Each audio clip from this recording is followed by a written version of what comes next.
마태복음 26장에서부터 마지막 마태복음 28장까지는 예수님의 순환과 부활에 대해서 이제 기록하고 있죠. 그래서 본문 2절에 예수께서 당신님이 십자가에 못 박힐 것을 이제 제자들에게 예고하시는데, 이것은 이제 진보주의 기독교나 어떤 세상의 인문주의자들이 주장하는 것 같이 환경이 그렇게 돼서 그럴 수밖에 없었다라는 것이 아닙니다. 그죠? 예수님이 혁명을 일으키려고 했지만 환경이 그를 도와주지 않아서 결국은 죽음을 선택했다, 이게 아니에요. 이거는 진보주의 신학자들이 하는 말입니다. 진보주의 기독교가 하는 말이고, 우리나라에서 진보주의라고 하면 대표적으로는 이제 기장총이죠. 기독교 장로회. 거기는 칼빈주의가 아니라 바르트주의자들이니까 이제 그쪽에서 보통 이렇게 얘기해요. 얘기하고, 아니면 이제 세상의 인문주의자들, 기독교에 대해서 잘 모르지만 성경을 읽고 어떤 진보주의자들이 얘기하는 그 신학의 물을 가지고 기독교를 이해하려고 하는 인문주의자들은 이제 그렇게 주장을 합니다. 그 전에 자유주의 신학도 당연히 그렇게 얘기하죠. 자, 이 일은 예수께서 자원하여 작정하심으로 일어나게 되는 일이라는 것을 증명하는 말씀이죠. 오늘 이 본문 말씀은 그들이 주장하는 그런 환경이 되었기 때문에 그런 결정을 할 수밖에 없었다라는 것이 아니고, 예수님의 선택이었다라는 거죠. 애초에 그렇게 작정하고 오신 거예요. 죽기로 작정하고 오신 것을 예수님께서 스스로 말씀하시는 겁니다. 그렇죠? 증명하는 거예요. 그런 의미에서의 기록이에요. 이렇게 기록되고 있는데 왜 그런 주장을 하는지는 잘 모르겠습니다. 사실은 자유주의 신학은 제가 볼 때는 기독교는 아니에요. 그냥 그 사람들은 그냥 세상 학문하듯이 하는 겁니다. 기독교 신앙이라는 자체를. 제가 볼 때는 이단이에요, 이단. 예수님은 당시 이스라엘의 정치 종교 지도자들과 여러 번의 충돌이 있었고, 이 권력자들은 본문 이전에도 여러 번 예수님을 잡으려고 모의를 했어요. 그죠? 이 마태복음에도 우리가 앞에서 여러 번 봤지만 예수님을 못 잡아서 안달이었거든요, 이 사람들은. 그러나 그때마다 예수님이 그 자리를 피하셨어요. 그죠? 저들하고 논쟁을 하다가 저들이 화가 나가지고 이제 자신을 잡으려고 할 때마다 예수님이 그 자리를 피하셨거든요. 그러면서 제자들에게 뭐라고 하시냐면, 내가 아직 때가 아니다. 내 때가 아니다. 내가 아직 죽을 때가 아니기 때문에 이르지 않았다. 내 때가 아직 이르지 않았다라고 하시면서 이제 계속 그 말씀을 반복하시죠. 그런데 잘 생각해 보십시오. 예수님과 논쟁하고 있는 그 사람들은 이스라엘 사회에서 기득권자들이에요. 권세자들이에요. 그죠? 자, 권세자들이 작정하고 권력자들인데, 이들이 작정하고 예수님을 잡으려고 했으면 못 잡았을까요, 과연? 그죠? 아니잖아요. 그죠? 지금 우리 시대보다 훨씬 더 엄혹한 시대잖아요. 그죠? 지네들 마음대로 하던 시대예요, 권력자들이. 그게 법이 없어요. 그런 거 없어요. 마음에 안 들면 그냥 잡아 족치면 되는 거니까. 근데 그런 사람들이 과연 그걸 못했겠냐고요. 아니란 말이죠. 그렇죠? 못 잡을 이유가 전혀 없었습니다. 그런 것을 생각해 볼 때 이 모든 일이 하나님의 작정과 예정 가운데 있는 것이므로 사람들이 마음대로 하지 못했다라는 것이죠. 그죠? 자신들은 잡고 싶지만 잡을 수 없었던 거예요. 무엇 때문에 그런지는 우리는 알 수 없죠. 하지만 이제는 하나님이 때가 되었어요. 때가 되었기 때문에 예수님께서 스스로 당신님의 입으로 고백을 하시는 거죠. 나 이제 죽을 거야. 이렇게 이제 때가 되었다라는 것이죠. 그래서 예수께서 십자가를 져야 하는 날에 대해 제자들에게 명확하게 말씀하십니다. 6월절이 올 거고, 이틀 뒤에 6월절이고, 나는 6월절에 잡혀갈 거다. 이렇게 명확하게 말씀하시죠. 우리가 본문 3절에서 보듯이 대제사장들과 장로들은 예수님을 6월절에 잡을 생각이 전혀 없었습니다. 오늘 본문 보세요. 본문 보시면 대제사장들은 명절이기 때문에 밀란이 일어날까봐 명절에는 잡지 말자라고 말하거든요. 이게 전혀 유월절에 이들의 생각은 유월절에는 예수님을 잡을 생각이 전혀 없습니다. 유월절은 큰 명절이에요. 이스라엘에게 가장 큰 명절이고 외국에 나가 있던 디아스포라 그 유대인들이 외국에 살던 유대인들이 다 모이는 이스라엘 예루살렘으로 모이는 날입니다. 그리고 함께 양을 잡아서 고기를 나눠 먹죠, 그렇죠? 그게 유월절인데 당시 이스라엘 정치 종교 지도자들은 백성들에게 인기가 없었어요. 근데 예수님은 인기가 많았죠. 그죠? 따라서 유월절에 예수님을 잡으면 혹시 소요 사태가 일어날까봐 이 정치적인 부담감을 느꼈단 말이에요. 그래서 명절에는 예수님을 잡을 생각이 전혀 없었습니다. 왜냐하면 그 소요 사태가 일어나면 로마가 책임을 묻거든요. 로마가 제일 민감한 게 이제 소요 사태거든요. 그러니까 소요 사태만 일어나지 않으면 로마는 그 자치권을 인정해줬어요. 너네 알아서 잘 해봐. 이런 걸로 이제 로마가 상당히 좀 관대했어요. 근데 소요 사태가 일어나면 이제 문제가 달라지니까 이게 자기네들 이 권세자들 입장에서는 이제 권력자들 입장에서는 자기들의 기득권이 사라질 수도 있는 거니까 이제 무서운 거죠. 그래서 명절에는 안 잡고 명절 지나고 난 뒤에 잡자 이렇게 된 건데 그들의 의도와는 전혀 다르게 예수님께서는 유월절 밤에 잡히십니다. 그죠? 전혀 얘네들의 계획에는 전혀 없던 계획이었는데 갑자기 이제 유월절 밤에 예수님이 잡히신 거예요. 마태복음 26장 17절에 무교절의 첫날에 제자들이 예수께 나와 이르되 유월절 음식 잡수실 것을 우리가 어디서 준비하기를 원하시나이까 라고 합니다. 최후의 만찬이라는 이름하는 이제 저녁 식사 준비에 대한 내용인데 마태복음 26장 19절에 보면 유월절을 준비해요. 그리고 저물 때에 예수께서 12제자들과 함께 앉으셨더니 그들이 먹을 때에 이르시되 이제 저녁 식사를 하는 거예요. 최후의 만찬을 하는데 그들이 먹을 때에 이르시되 내가 진실로 너희에게 이르노니 너희 중에 한 사람이 나를 팔리라. 20절 21절이죠. 26장 라고 말씀하십니다. 그 예수님의 말씀에 제자들이 놀라요. 무슨 말이야 이거? 그럼 누가 그런 짓을 합니까? 라고 물어요. 예수께서 나와 함께 그릇에 손을 넣은 그가 나를 팔리라 라고 이제 23절에서 말씀하십니다. 그때 예수를 파는 유다가 대답해요. 그때 유다가 이제 같이 예수님과 그릇에 같이 손을 넣었던 자거든요. 가룟 유다가 대답하여 이르되 랍비여 나는 아니지요. 설마 나를 얘기하시는 건 아니지요. 대답하시되 네가 말하였도다 하시니라. 25절. 그런데 요한복음 13장의 기록을 보면 제자들은 지금 이 똑같은 상황이 나오거든요. 요한복음 13장에. 근데 제자들은 예수님의 이 말씀을 심각하게 안 들어요. 얘네들은 언제 심각한지 모르겠어요. 제자들은 예수님 돌아가신 뒤부터 심각해져요. 그전에는 전혀 심각성이 없어요. 무슨 말 하는지도 모르고. 하긴 배운 적이 없는 사람들이니까 그럴 수도 있는데 이제 무학의 통찰이라는 것도 얘네들한테는 없는 거죠. 제자들에게는. 그런 게 없습니다. 이해는 하는데 어찌됐든 간에 전혀 몰라요. 심각하지 안 들어요.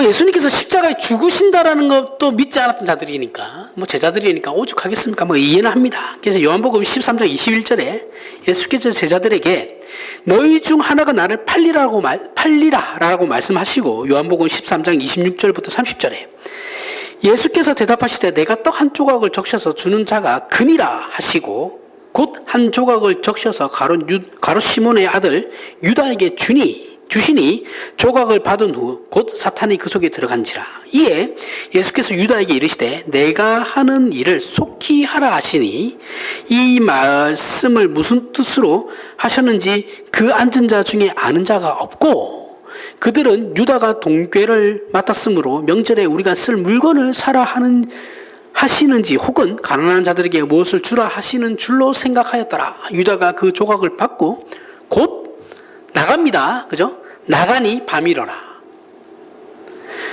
유다가 이제 이 얘기를 듣고 밖으로 나가요. 자, 이렇게 돼서 정치적 부담으로 유월절을 피해서 예수님을 잡으려고 했던 이스라엘의 종교 지도자들의 원래 계획, 명절이 6월절이 지나고 난 뒤에 잡으려고 했던, 예수님을 잡으려고 했던 그 계획과 의도와는 전혀 상관없이 하나님의 때인 6월절 밤에 예수께서 잡히시게 되는 겁니다. 이들의 의도와는 전혀 상관없죠. 그렇죠? 가룟 유다는 이 일이 있기 전에 이미 배신을 했어요. 이때 배신한 게 아니에요. 가룟 유다는 이미 그 전부터 대제사장들하고 장로들하고 그게 있었습니다. 작당한 게 있었어요. 작당한 게 있어가지고 결탁이 되어 있었고 6월절이 지난 다음에 내가 예수님을 넘길게 라고는 계획이 다 있었습니다. 그리하지만 최후의 만찬 때 예수께서 이 모든 것을 알고 계시다라는 것을 유다가 깨달은 거죠. 다 알고 계셨네? 큰일 났다. 망했다. 빨리 가야겠다. 이렇게 해서 이제 그날로 나간 겁니다. 나가가지고 그 밤에 제 제사장들을 찾아간 거죠. 찾아가가지고 야 들켰으니까 계획을 빨리 앞당겨야 돼. 오늘 해야 돼. 오늘. 아니면 예수님 도망간다. 우리 못 잡는다. 이렇게 되는 거예요. 이해가시죠? 이 상상을 하시면서 들으셔야 돼요. 그래서 6월절 밤에 잡히신 거예요. 사람들 계획하고는 전혀 상관없이 하나님은 예수님을 6월절 밤에 잡히시게 하시기를 원했거든요.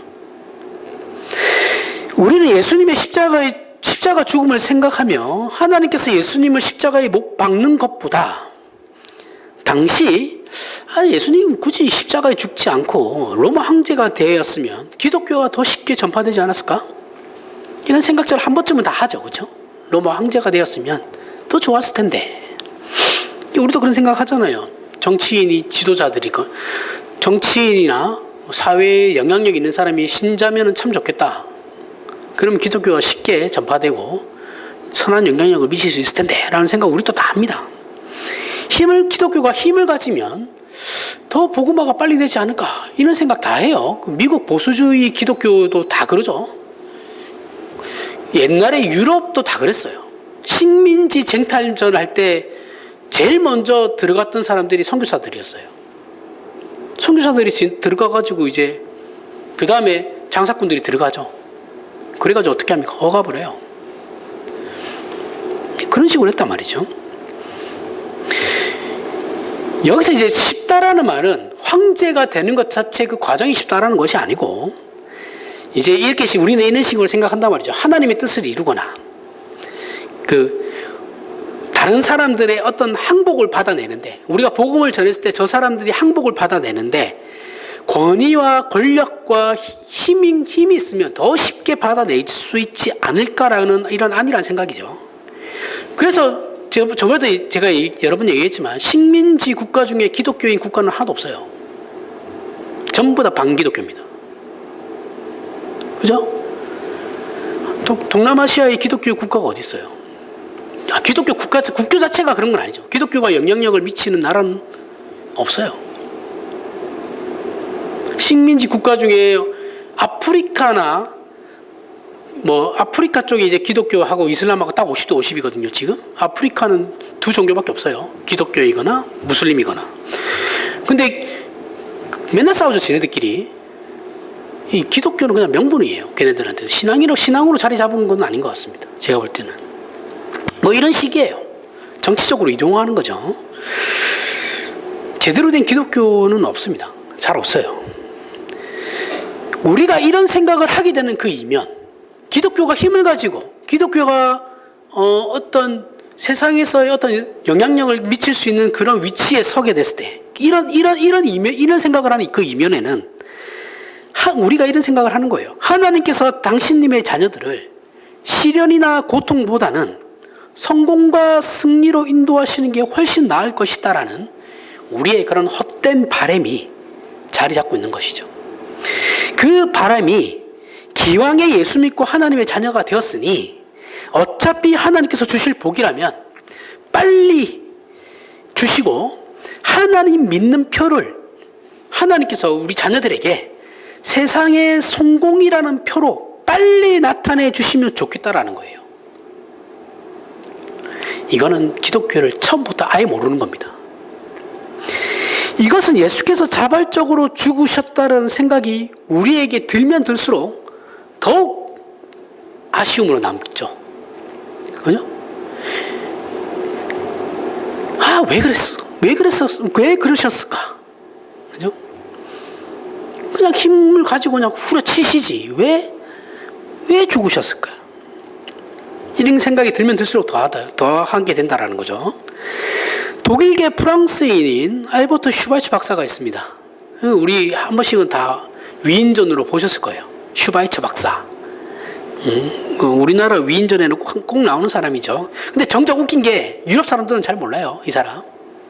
우리나라에서만 유명해요. 유럽 사람들은 슈바이츠 박사를 압니까? 이러면 독일 사람들, 지네 나라 사람인데도 몰라요. 물론 독일계 프랑스이기는 하지만 잘 모릅니다. 왜 이 사람이 유명한지는 잘 모르고, 물론 노벨 평화상까지 받은 사람이긴 맞아요. 그런데 평화상 받은 사람 다 모르잖아요, 우리가. 노벨 평화상 받은 사람들 다 압니까? 모르죠. 유럽에서 잘 몰라요. 유명하지 않습니다. 의사입니다. 의사이고 훌륭해요. 평생을 아프리카 오지에서 인수를 베푼 사람으로 노벨 평화상을 받았으니까 대단한 사람이죠. 그렇죠? 근데 우리는 여기까지만 알아요. 위인전에는 여기까지만 나와요. 그죠? 근데 사실은 슈바이처 박사가 유명한 거는 이런 인수를, 아프리카에서 오지에서 인수를 베푼 것도 있지만, 기독교 안에서는 루터교 신학자로 유명해요. 실제로 신학 박사예요. 교수까지 했습니다. 루터교에서. 신학 교수까지 한 사람입니다. 문제는 이 사람이 신학인데, 이 사람 자유주의 신학자거든요. 재밌습니다. 그가 어떤 내용을 주장하냐면, 이 사람이 이제 제가 앞에서 얘기했던 그런 부류의 자유주의 신학자인데, 그는 예수께서 메시아로 역사의 종말을 앞당기기 위해 예수님이 메시아로 오셨는데, 이 사람은 예수님은 하나님이 아니에요. 일단은. 근데 하나님의 사람으로 이제 메시아로 온 건 맞아요. 맞는데, 예수님께서 이 역사의 종말을 앞당기기 위해서 역사의 수레바퀴를 멈추려고 했다라는 거예요. 예수님이. 이 역사가 지금도 지나가고 있잖아요. 그렇죠? 이 역사가 지나가고 있는 이걸 수레바퀴로 표현을 했는데, 이 수레바퀴를 예수님이 억지로 멈추려고 했다라는 거예요. 종말을 맞이하게 하기 위해서. 그런데 힘이 붙였어요. 힘이 붙여가지고 자신을 내 힘으로는 안 되는구나. 나는 여기까지, 그러면 그렇게 할 수는 없지. 내 몸을 던지리라. 그 바퀴에 내 몸을 던져서라도 이 역사를 멈추게 하리라고 해서 예수님이 스스로 바퀴에 몸을 던져서 예수님의 몸이 산산조각 나고 역사의 수레바퀴는 예수님의 그 산산조각 난 몸들을 끼운 채로 바퀴살 사이에 그 역사가 돌아가고 있다. 지금도 이제 이렇게 주장합니다. 이게 이제 이 사람이 주장하는 예수님의 십자가 사건이에요. 지극히 인본주의적이죠. 그렇죠? 이 사람에게는 십자가가 무슨 구속의 의미 이런 거 전혀 없어요. 그런 거 없습니다. 자유주의 신학은 그런 거 자체가 없어요. 그냥 다 인문학적입니다. 인문학으로 시작해서 인문학으로 끝난다고 생각하시면 돼요. 거기에 이제 어설픈 과학을 이제 동원하고 있는데, 기독교의 과학을 접목시키는 순간 그거는 과학이 다 증명할 수 없거든요. 그런 어리석은 짓을 했어요. 그의 주장은 당시 예수님 당신님의 가르침이 사람들에게 먹히지 않자 자폭의 길을 걸을 수밖에 없었다. 그렇게 십자가에 죽을 수밖에 없었다. 라는 주장이거든요. 그는 예수님께서 처음부터 자원해서가 아니에요. 예수님은 원래 그런 죽을 생각이 없으셨는데 어쩔 수 없이 최후의 수단으로 자신의 몸을 역사의 수레바퀴에 끼워 넣었다. 하지만 역사의 수레바퀴는 멈추지 않았다. 예수님의 그 산산조각나 찢어진 몸을 끼운 채로 지금도 돌아가고 있다. 이겁니다. 이렇게 이성적으로 생각하면 기독교가 참 편해요. 불편할 게 없죠. 불편할 것도 없고 이해 안 갈 것도 없습니다. 그리고 자유주의 신학은 원래 예수님의 신성을 부인하거든요. 예수님은 그냥 인간이라고 생각해요. 어떤 더 나아간 자유주의 신학자들은 예수님 자체를 존재하지 않았다라고 얘기하는 사람도 있어요. 역사적으로 만들어낸 거다 이렇게 얘기하는 사람도 있습니다. 이해는 해요. 인문학을 바탕으로 하는 것이기 때문에 이들은 예수님을 하나님으로 생각하지 않아요. 하지만 우리가 확인해야 하는 것은 오히려 예수께서 처음부터 자원하여 죽으러 오신 이 일이야말로 사실 하나님의 하나님 되심에 지극히 부합하는 일이라는 거예요. 예수님이 오히려 스스로 죽으러 오셨다라는 것이 하나님의 하나님 되시는 일이라는 거예요. 하나님께서 창조하신 인간이 하나님께 항거함으로 타락해서 죄에 빠졌습니다. 우리의 생각으로는 배신한 인간들을 다 쓸어버리고 다시 만드는 게 더 나을 것이다 라고 생각하지만 하나님께서는 그렇게 못하세요. 못하세요. 그 이유는 뭐냐면 능력이 없어서가 아니고 하나님의 속성이 원래 그러세요. 하나님께서는 불변하시는 분입니다. 불변하시고 실패하지 않으시기 때문에 변개치 않으세요. 지우고 다시 한다라는 것은 능력과 방법적인 면에서는 분명히 효율적이고 지름길일 수도 있지만 그럼 하나님께서 전에 하신 일들이 다 실패한 일이 되는 것이거든요. 하나님께는 실패라는 것이 존재하지 않아요. 존재할 수 없어요. 그래서 다시 시작할 수 없어요. 이 말을 오해하시면 안 되는 게 하나님께서 실패했다라는 말을 듣기 싫어서가 아니에요. 하나님 존재 자체가 실패가 없으신 분이에요. 무슨 말인지 아시죠? 단지 하나님에게 오류가 있다는 얘기가 듣기 싫어서가 아니고 원래 그걸 그렇게 못하시는 분이다라는 거예요. 하나님의 속성 자체가 그렇다라는 겁니다. 또 다른 이유는 하나님께서는 조물주시죠. 조물주시고 비록 우리는 그분의 피조물로서 하나님과 우리 사이에는 건널 수 없는 그 격의 차이가 있어요. 그죠? 그 격의 차이가 있음에도 불구하고 하나님께서 우리를 어떤 존재로 생각하시냐면 대단히 고급한 존재로 대우를 하시는 겁니다. 그래서 예수께서 우리를 위해 십자가에 지셨다라는 것을 우리 마음대로 쉬운 방법과 쉬운 해결책이 있었다는 생각으로 몰아가지면 안 되고 도대체 그럼 우리가 예수님께서 십자가에 죽으신 것을 도대체 이 사람들 자유주의 신학자들이 이해를 못하니까 이렇게 막 지네들 마음대로 해석하는 거잖아요. 그렇죠? 그러면 그렇게 생각하지 말고 그러면 도대체 하나님은 도대체 하나님이 어떤 분이시길래 그렇게밖에 할 수 없었나에 대한 부분을 생각하라는 거죠. 도대체 우리가 어떤 하나님 앞에서 어떤 존재이기에 하나님께서 그의 아들을 죽이면서까지 우리를 구원하시려고 하는가? 이렇게 생각으로 나아가야 되는데 얘네들은 그게 이해가 안 가니까 지네들 마음대로 해석을 하는 거예요. 성경을. 같지도 않은 해석들을 막 하고 있는 거예요. 그렇게 몰아가면 안 됩니다.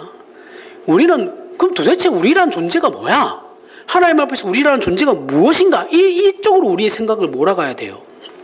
하여튼 예수님의 순환은 사도행전 2장에 나오는 베드로의 설교 속에 이렇게 요약되어 있습니다. 사도행전 2장 22절부터 23절에 이스라엘 사람들아 이 말을 들으라. 너희도 아는 바와 같이 하나님께서 나사렛 예수로 큰 권능과 기사와 표적을 너희 가운데 베푸사 너희 앞에서 그를 증언하셨느니라.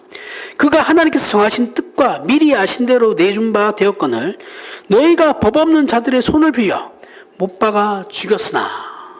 자, 예수님의 죽음에는 두 손길이 있었다 그래요.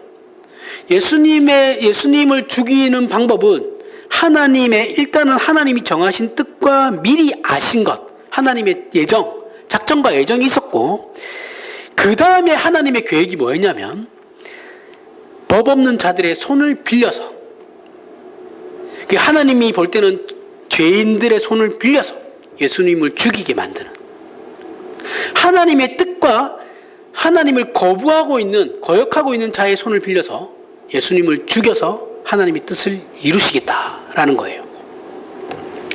신기하죠?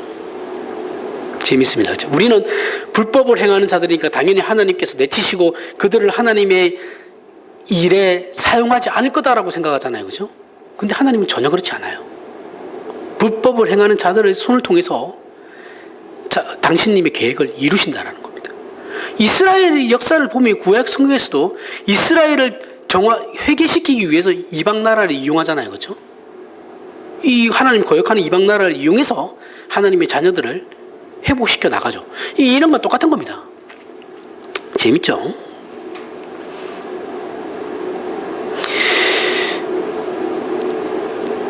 범죄자로 표현된 이 세력, 그죠? 법 없는 자들의 손. 범죄자로 표현된 이 세력은 하나님의 뜻을 거부하는 죄악된 세력입니다. 윤리도덕적인 죄악을 얘기하는 것이 아니고 하나님의 뜻을 반대하는 세력이에요. 죄악입니다. 이렇게 하나님의 뜻을 반대하고 거스르는 세력인데, 여기서는 십자가 사건에서는 하나님의 뜻과 이 거스르는 죄악된 세력이 합력해서 결국 하나님의 뜻을 이룬다라고 하는 겁니다. 이 정말 중요한 내용이에요. 그 이유는 앞에서 우리가 얘기했듯이 예수께서 십자가에서 죽는 것보다 로마 황제가 되는 게 더 쉬울 것이다라는 그러한 우리의 사고방식, 즉 신자된 우리를 하나님께서 당신님의 자녀답게 만드시기를 원하신다면 시련이나 고통보다는 형통함의 길을 걷게 하는 것이 더 낫다는 우리의 그러한 생각을 하나님께서 여기서 교정하시는 거예요. 바꾸시려는 거예요. 우리에게 일어나는 시련이나 장애나 고통은 우리가 볼 때는 신앙의 방해가 되고 부정적인 요소라고 생각해요. 그죠? 쟤는 맨날 교회 다니면서 보고 있으면 뭐 맨날 안 좋은 일은 지 혼자 다 당해. 그러면 우리는 생각에는 전도가 안 될 거라고 생각하잖아요. 그죠? 내가 잘 돼야 전도도 잘 될 거라고 생각해요. 그죠? 우리의 생각은 그래요. 이게 이제 1차원적인 생각입니다. 우리의. 실상은 근데 그러한 부정적인 요소들이 하나님의 뜻과 합력해요. 오히려 하나님의 뜻을 이루어 간다라는 거예요.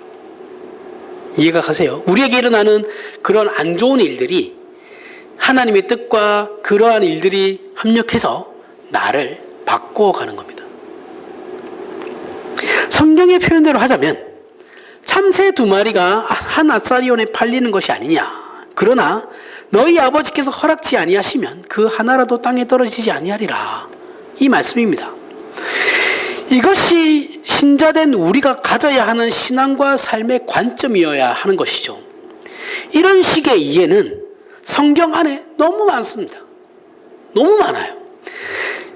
대표적으로 사도 바울을 그 예로 들어보겠습니다.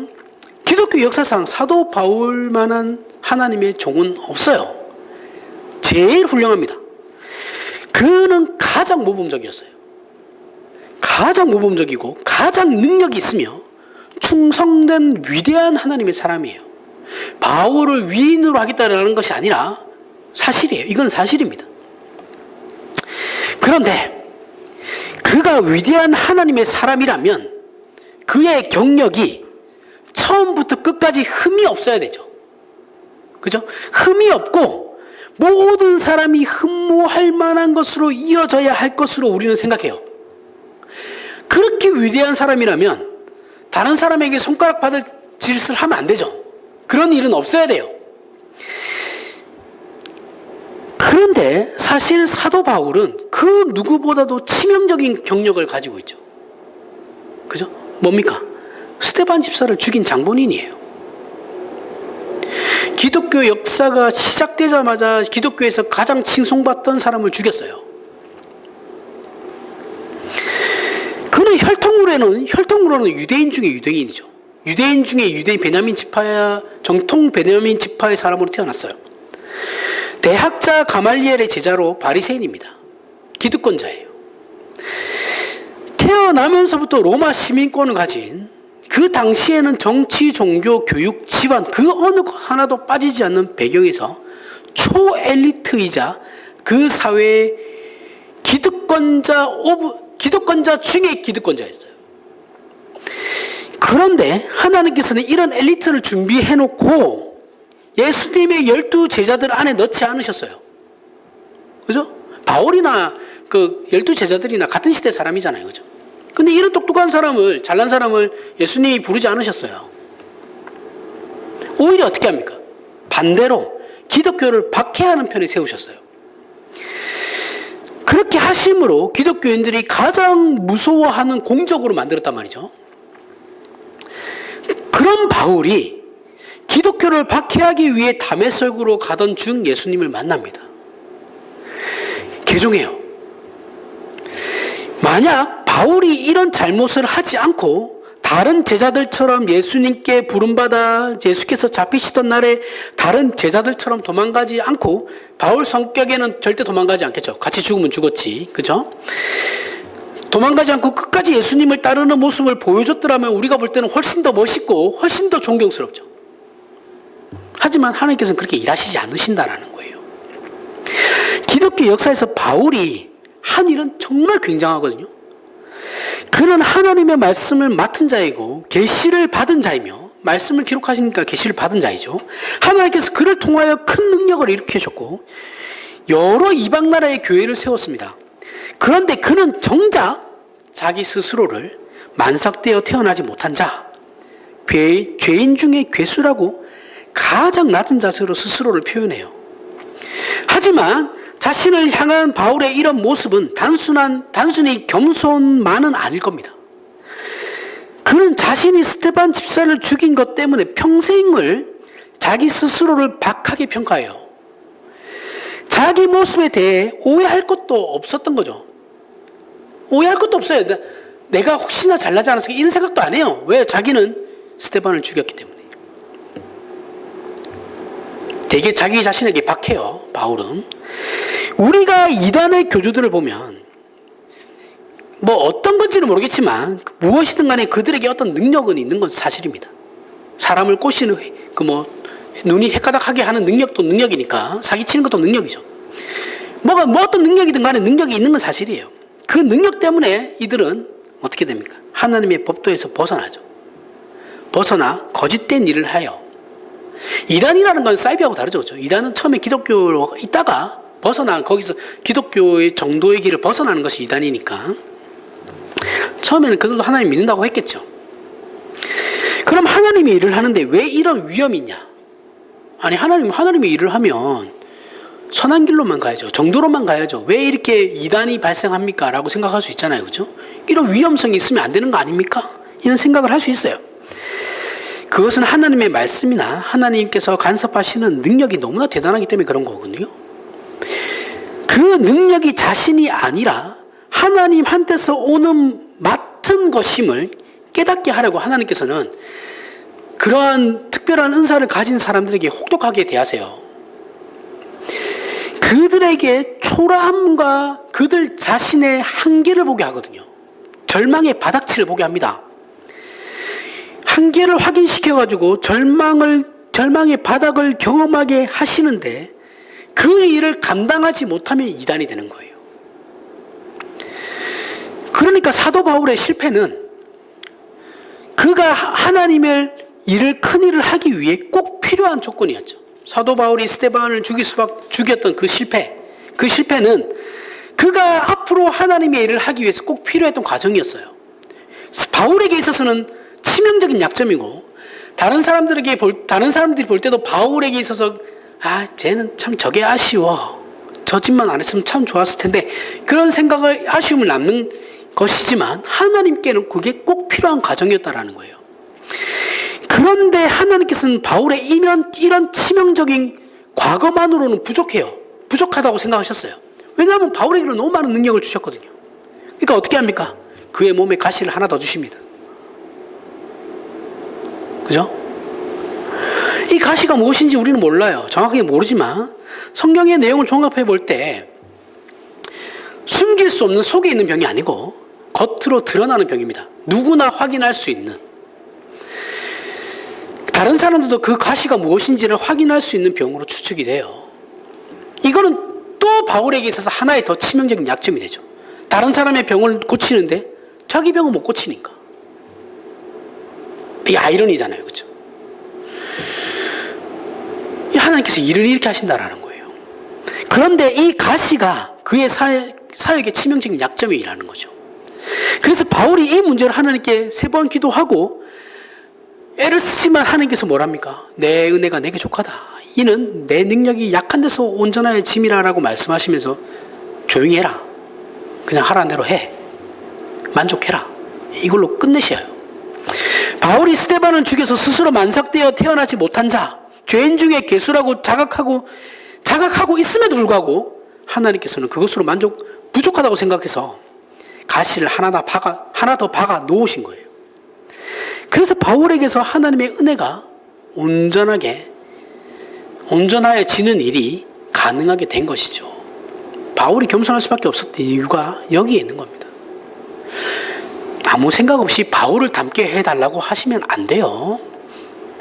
이 정도의 치명적인 약점 2개 정도는 가지고 있어야 되는 겁니다. 내 새끼가, 내 자녀가 바울처럼 되게 해달라는 기도를 함부로 하시지 마세요. 네? 그럼 너무 쉽게 그런 기도를 하시면 안 됩니다. 바울의 삶을 우리가 모르잖아요. 성경에 나오는 얘기만 알지 그의 삶이 얼마나 고통스러운지는 우리는 몰라요. 지금 이 자존감이라는 말은 이제 현대에 오니까 당시에 바울이 자존감이 얼마나 이것 때문에 추락했겠습니까? 그죠? 겸손할 수밖에 없는 사람입니다. 우리의 존재나 인생살이도 보면 우리에게 일어나는 환난이나 고통이나 손해 보는 일과 같은 모든 것이 우리에게 가장 필요하고 적합한 것이기 때문에 하나님께서 허락하시는 것이죠. 그렇죠? 나에게 일어나는 안 좋은 일이 물론 내 선택으로 말미암아 발생한 것이긴 하지만 그 위에 하나님의 뜻이 계시는 거예요. 섭리하심이 있는 겁니다. 이것은 단순히 우리를 좌절시키고 손해보게 하려는 것이 아니죠. 그죠? 우리 신자들의 복됨과 유익함을 위해서 하나님께서 허락하시는 겁니다. 물론 우리에게 닥치는 재난과 환난과 고통은 우리를 방해하려고 들어오는 모습이긴 합니다. 우리에게 있어서 방해거리예요. 그런데 하나님께서는 그것을 고쳐내시는 겁니다. 창세기 50장에 15절부터 20절에 요셉 얘기가 나옵니다. 요셉의 형제들이 그들의 아버지가 죽었음을 보고 야곱이 죽은 거예요. 요셉이 혹시 우리를 미워하여 우리가 그에게 행한 모든 악을 다 갚지나 아니할까 하고 요셉에게 말을 전하여 이르되 당신의 아버지가 돌아가시기 전에 명령하여 이르기를 너희는 이같이 요셉에게 이르라 내 형들이 내게 악을 행하였을지라도 이제 바라건대 그들의 허물과 죄를 용서하라 하셨나니 당신 아버지의 하나님의 종들인 우리 죄를 이제 용서하소서 하며 요셉이 그들이 그에게 하는 말을 들을 때 울었더라. 그의 형들이 또 친히 와서 요셉의 앞에 엎드려 이르되 우리는 당신의 종들이니이다. 요셉이 그들에게 이르되 두려워하지 마소서 내가 하나님을 대신하리이까 당신들은 나를 해하려 하였으나 하나님은 그것을 선으로 바꾸사 오늘과 같이 많은 백성의 생명을 구원하게 하시려 하셨나이다. 바울하고 똑같은 상황이죠. 그렇죠? 요셉의 형들이 좀 너무 그래요. 멋이 없어요. 그죠? 동생한테 가가지고 야 아빠가 우리 죽이지 말라고 그랬잖아. 한 번만 봐줘 했는데 그 말에 요셉이 섭섭해가지고 울었는데 또 찾아가가지고 한 번만 봐줘. 우리의 모습이죠. 요셉은 가진 고생 끝에 총리가 되었어요. 그렇죠? 애굽의 총리가 되었습니다. 아버지와 형제들과 제외함으로 그 집안이 그래서 전부 애굽으로 이주하여서 살게 돼요. 그리고 야곱은 애굽에서 죽음을 맞이합니다. 그런데 요셉의 형들은 아버지가 죽자 요셉이 자기들을 죽일까 봐 두려워해요. 사실 이들은 요셉을 죽이려고 팔아먹은 것이지 사실 요셉을 죽이려고 판 거예요. 노예로 가면 언젠가는 죽으니까 자기 손에 피 묻히기 싫으니까 형제니까 그래도 피 묻히기는 싫고 쟤를 죽이고는 싶고 하니까 팔아버린 거예요. 하나님의 뜻에 대해서는 얘네들은 몰라요. 요셉이 가서 이런 고난을 겪고 나중에 총리가 되겠지. 하나님의 어떤 뜻이 있을 거야. 그 생각으로 요셉을 판 게 아닙니다. 그냥 죽이고 싶어서 판 거예요. 알지도 못했죠. 하나님의 뜻에 대해서는. 요셉도 이건 마찬가지예요. 철이 없는 그냥 막내 아들이에요. 막내까지는 아니지만 막내에 속한 아들이죠. 그런데 형들이 자기를 팔아먹은 순간부터 자기에게 왜 이런 일이 일어났는지에 대해서 계속해서 의문이 들었던 사람입니다. 이해를 못했어요. 왜 하나님이 살아계시면 나에게 이런 일이 일어나야 됩니까? 라는 그 생각밖에 없었어요. 하나님의 뜻에 대해서는 생각하지 않아요. 그런 거 생각할 여유가 없어요. 노예는. 억울하게 노예가 됐고 노예 신분도 모자라서 죄수가 되었어요. 그런 사람에게 어떤 생각, 그런 사람이 무슨 하나님의 뜻을 생각하겠어요? 여기서 빨리 나는 벗어나야 돼. 내가 억울하게 당한 이 일에서 나는 빨리 벗어나야 돼. 이 생각밖에 없죠. 그게 아니면 절망이죠. 그죠? 내 인생은 여기서 끝이구나. 무슨 생각을 할 수 있겠어요? 요셉을 너무 대단한 사람으로 생각하시면 안 돼요. 아무런 희망 없이 깊은 좌절과 절대적 절망 속에 있던 사람이 요셉입니다. 그런 사람이 무슨 하나님의 뜻을 생각하겠어요? 하나님에 대해서 잘 알지도 못했어요, 요셉은. 하나님에 대해서 알게 된 건 나중에 형들을 만나고 난 그 뒤부터입니다. 제발. 그전에는 하나님에 대해서 생각지도 않아요. 원래 성품이 또 성실해서 그렇게 성실하게 산 거예요. 나중에 그래서 요셉이 총리가 되고 형들을 만나고 나서야 요셉은 자신에게 일어난 모든 일들이 자신을 지금의 위치에 있게 했고, 이 모든 것이 하나님의 작정하심과 계획하심이며, 우리 그 하나님께서 예전에 약속하셨던 그 아버지에게 어렴풋이 들었던 그 옛날 하나님께서 아브라함에게 약속하셨던 그 약속을 이루시기 위해서 우리의 가족을 구원하신 것이구나 라고 그때서야 안다고요. 그래서 아버지가 죽음을 구걸하러 오는 형들에게 요셉이 하는 말이 그거죠. 두려워하지 마소서. 내가 하나님을 대신하리이까. 당신들은 나를 해하려 하였으나 하나님은 그것을 손으로 바꾸셔서 오늘과 같이 많은 백성의 생명을 구원하게 하려 하셨나이다. 이렇게 말할 수 있는 그 이해의 자리에 도달하게 된 겁니다. 그 전에는 형들 처음에 만났을 때 요셉도 죽이고 싶었어요. 그렇게 실력이 생긴 겁니다. 하나님의 뜻을 이제 알게 되고 이해하게 되면서부터 그런 실력이 쌓이게 된 거예요.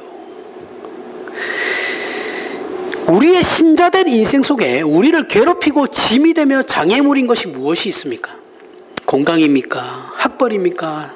세상적 지위입니까? 경제적인 문제입니까? 그런데 이 세상은 그 무엇도 우리의 유익을 위해 우리에게 다가오는 건 없어요. 세상이 우리에게 명예를 줘도 그것은 우리를 해하려는 것이고, 세상이 우리에게 성공을 줘도 그것은 우리를 망치려는 겁니다.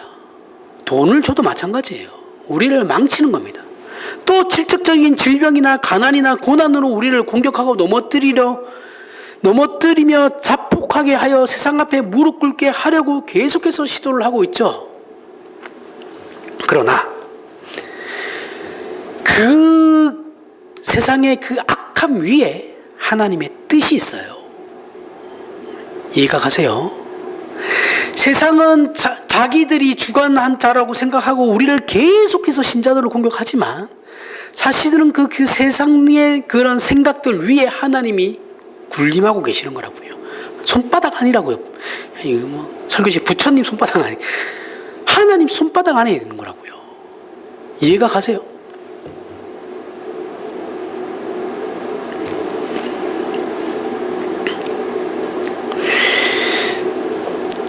그 위에 하나님의 뜻이 있는 겁니다. 하나님께서는 그 모든 것을 바꿔서 우리를 유익하게 하고 우리를 하나님의 사람으로 충만케 하며 승리하게 하고 영광되게 하실 것입니다.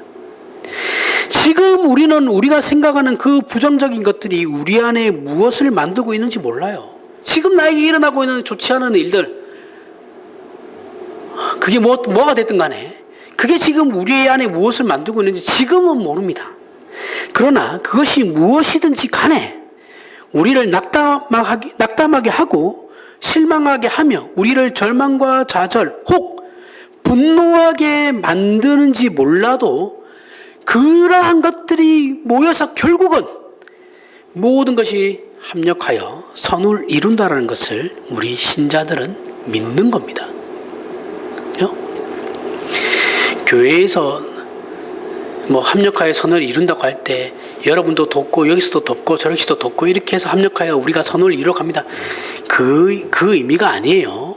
합력하여 선을 이룬다는 것은 구원에 대한 겁니다. 구원. 우리 성화에 대한 문제. 교회가 어떤 일을 하는데 그 사업에 이 말씀을 적용시키면 안 돼요. 그 말씀은 교회 사업하고 상관없어요. 우리가 성화되어 가는 그 과정 가운데 악한 일들, 그러한 모두 안 좋다고 생각하는 부정적인 그 모든 일들을 하나님께서 하나님의 뜻과 그러한 일들을 합쳐서 선하게 만드신다라는 뜻이지, 무슨 교회에 일하는데 합력하니 선을 이뤄야 되니까 너도 돕고 너도 얼마 하고 너도 얼마 하고 이렇게 해서 우리가 합력하자, 그런 뜻으로 이상하게 해석해가지고 현금도 거두려고 그런 생각하시면 안 됩니다. 그런 게 아니에요. 이상한데 자꾸 자기들 욕심에 왜 자꾸 자기 성경 말씀을 들이댑니까? 자기들 욕망에 들이대면 안 되죠, 목사가. 특히 하나님께서 이런 식으로 일하시는 것은 그분의 생각과 지혜가 우리보다 훨씬 높고 훨씬 깊으시기 때문이죠. 우리는 모르는 걸 하나님 다 아십니다. 그렇죠? 우리의 이해와 생각이 미치지 않는다고 해서 그것이 잘못된 건 아닙니다. 우리가 성경을 다 이해하지 못해요. 아무리 뛰어난 신학자가 와도 성경을 100% 다 알지 못합니다. 어떻게 다 알겠어요? 분명히 기독교 안에는 신비적인 부분이 있거든요. 초자연적인 부분이 있어요. 그걸 어떻게 그 사람이 이해를 하겠어요? 못해요. 그렇다고 그게 잘못된 겁니까? 아니잖아요. 우리가 믿는 하나님은 경이로우신 분입니다. 경외해야 마땅한 분입니다. 우리의 찬송과 감사를 받으시기에 합당하신 분이에요. 그분은 우리를 위하여 독생 성자까지 내어주신 분이십니다. 그런 분이 그 아들과 함께 다른 모든 것을 우리에게 은사로 주시지 않겠냐고요. 아들도 줬는데 뭐가 아깝겠습니까? 우리의 인생을 너무 고통을 기준으로 보지 말고, 우리의 짧은 생각으로만 판단하지 말고, 그 아들을 아끼지 아니하시고 주신 우리 하나님의 사랑과 능력의 인도하심에 맡기는 그 믿음의 순종과 기다림으로 승리하여, 그래서 하나님의 인도하심에 그러한 기이한 결과를 맛보는 저와 여러분이 되길 바랍니다. 기도하겠습니다. 하나님 아버지, 은혜를 감사합니다. 하나님을 아버지라 부르는 이 신앙 고백과 하나님의 자녀된 운명의 승리를 우리로 이해하게 하셔서 우리를 지키시고 구원하시며 인도하셔서 마침내 도달하게 하실 하나님의 뜻을 내다보는 믿음의 눈으로 주어진 하루하루를 승리하는 저희가 되게 하여 주시옵소서. 또한 그러한 믿음으로 승리하는 신자들의 삶을 우리가 지킬 수 있게 하시고 그 끝을 보게 하심으로 우리 하나님께서 영광 받으시옵소서. 예수님 이름으로 기도합니다. 아멘.